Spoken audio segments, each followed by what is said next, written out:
Таиландта өткен Teen Star International халықаралық сұлулық байқауында қос қазақ қызы Әдия мен Гаухар жүлделі екінші орынды қанжығаларына байлады. 2010 жылдан бері ұйымдастырылып келе жатқан бұл байқау жас модельдер бас қосатын беделді жобалардың бірі. Биылғы сайысқа 16 елден үміткер жиналған, әр қатысушы түрлі аталымда сынға түсті. Алматылық Әдия қос бірдей аталымда топ жарса, Гаухар Мекебай Мисс Талант атағын иеленді. Кішкентай арулар жаһандық сахнада ұлттық киім үлгісімен өнер көрсетіп, қазылардың да көрерменнің де ыстық ықыласына бөленді. Екінші орынмен келдік. Ризамыз.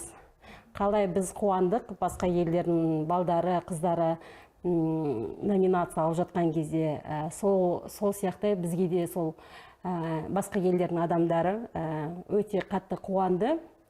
Например, Филиппин, Непал, Австралия, Индонезия, неше бір қалалар білді деп ойлаймын бізді.